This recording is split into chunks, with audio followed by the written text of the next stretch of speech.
if you want to go round the room and introduce yourselves, we'll start with you, Will, shall we? Yeah, I'm Will Lawrence. I play the saxophone, both tenor and alto. I'm Dom Stockbridge. I'm the singer, and I play the guitar as well. Right, and next in line? I'm Seb McNish and I play drums and percussion. Right. Nick Scott, I play the bass guitar. Right, and you're all very, very young, aren't you? I stressed on the Facebook group that you were kind of the future British Blues. How old are you all? 15. You're all You're all 15, 16, yeah. all year 11s, Year 11, yeah. getting ready to do GCSEs. Unfortunately. Ready is the wrong word. Well, what can you do? How long have you been playing as a band then? 2 years as a three-piece, and then Will joined last year. Yeah, so I've been with him about a year. And me and Dom started 3 years ago almost now, isn't it? Almost, yeah. We first jammed. Right. Right, and you did Newark Blues Festival, didn't you, this year and last year? Was it last year or was it the year before? Friends of ours did it last year then. Oh, didn't you do Newark twice? Oh, it's not you guys. We played the British Legion at Newark Castle. Right, okay. As well. And the youth festival in Newark. And it went very well, did it? Yeah. Yeah, it's fantastic. Good opportunity. We got a lot of gratitude for the Pointing family for sort of organising it. It was a brilliant facility for people like us. Yeah. Yeah. With the sort of PA, etc. Yeah. It's great that they've got that amount of commitment to put that amount of work into it every single year to create a great set year in, year out. Because it's from a non-profit basis. So to do that just for the love of the blues is really something. And what dragged you young men to the blues then? What was it musically We all that... come from different musical backgrounds, really. But I suppose... Well, the blues for me started with a guy called Rory Gallagher, who's my hero to this day. I got introduced to him through my guitar teacher, and then I guess I spread the words to these guys, and it's gone from there. I guess it snowballed until...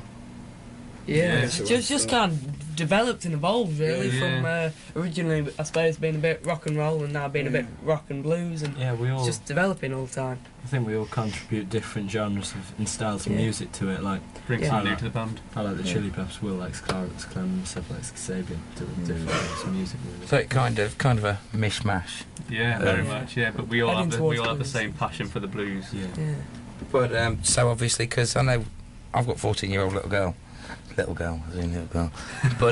she likes all this modern garbage, you know, this I better not mention anybody in case we get sued, but you guys know we're talking about, don't you? Yeah, sort of a few ideas. Modern conveyor belt music, shall we call it, to be polite. That's a good way to put it. So yeah, I mean, have you done anything at school? So have you done, school gigs and we do quite a lot, little sets at school and stuff?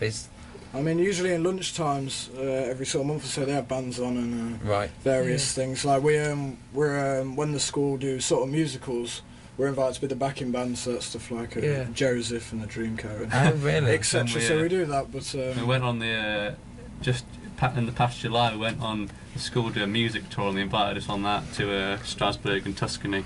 For a week, which was really good fun. Because that was going to be my next question, because I spoke to Warren in the week, who is my dad. Your dad, isn't he? There's many parents and men. But you spent a bit of time in Italy, didn't you, this year? Yeah, it was. Or last year, wasn't it? Middle of last year. Really opened our minds, I think, 'cause we weren't playing just blues music. We were. No, I mean, we played with other groups, didn't we? Like the jazz band and the orchestra. Exactly, yeah. So it kind of gave you a bit of... Because I imagine being a sax player, Will, that you kind of wander over into the jazz and the funk and the... so... Because it's unusual, isn't it, within a blues outfit to have a sax player, and it works quite well, actually. It brings a new edge to our band, definitely. Yeah. Especially because we play a lot of gigs at school and around for younger people. They're used to listening to the modern conveyor belt music. Yeah. And to hear this kind of music with the saxophone and guitar and bass, it's like people are actually quite interested, aren't they? I find. Yeah, definitely. You get a lot of people coming up and saying, "Wow." Were you forced through the orchestra then? Did you do that route, sort of classical? I went to JD at the Minster School, so I was in the orchestra for 7 years before taking up the bass guitar. Right, what did you do before that? I played the violin. Right, okay. Not exactly a rock instrument. It could be, never know. You should try it. I've been dragged back into the orchestra now as well on the double bass, so it's kind of come back around again. Yep. And what about you other guys? Did you do any of the classical route? You know, the sort of. No. Well, I didn't. I started just drumming and then joined the band, and I've moved just for more experiences to the classical route, like orchestra, just to see what it's like. Yeah, just to kind of have a go. Yeah. And right, so what have we done?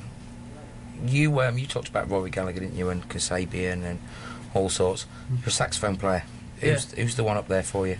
My favourite player, Bruce Springsteen saxophonist, very famous. Clarence Clemens. It's probably my favourite player. But and that's an example of a kind of a rock and roll saxophonist that you said we don't see many of. So he's the closest sort of thing to what we do to really, as well as a few of the jazz saxophonists, David Sanborn and people. Yeah, and what about you guys? What about... Done. Oh, well, I can guarantee I'll walk out of this studio thinking, why didn't I say his name?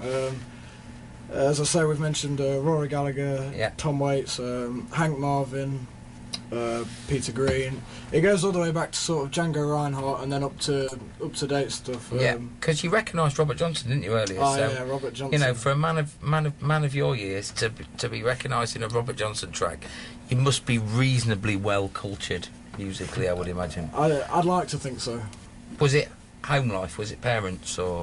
Well, my mum and dad have always been big music fans, but like I said, it's my guitar teacher who really would say, you know, here's, I don't know, for instance, for example, the Carpenters. I mean, they're not rock and roll at all, but they would, here's the lesson in it, and then take from it, and then I'd to sort of, I'll take a bit of this and a bit of that from everywhere. So. Yep, carry on. How about you, sir? Well, the best way to describe it for me is I like influence from people from the early blues in the 50s all the way to modern rock and roll, like your Kasabian and your Foo Fighters and everything in between, like your Guns N' Roses and your Oasis. Is there one drummer that sticks in your mind as... Keith Moon is definitely one of them. Okay. Just because, you know, he's one of a kind, really. There's no drummers in his style like him. Yeah. I think he was a bit crazy, but I think you have to be a drummer, don't you? To some degree. What do you guys think? I mean, it starts with Animal in the Muppets, doesn't it? And then kind of comes in from there. What about you as bass player? Is there anyone that's? Yeah, for me there's two. There's Flea, who's he's my biggest idol. He inspired me to take it up, and the Chili Peppers. Yeah, I can't get enough listening to them, and then there's another bassist who might not be as well known, called Jaco Pastorius, who I consider to be the best bassist possibly who's ever lived. He played a fretless bass, and unfortunately he died when he was about 30. But in what he did, he was a virtuoso of it, and he's inspired me a lot in learning his music and listening to taking lessons from it. Okay. And where can people listen or get any? Or have a look at.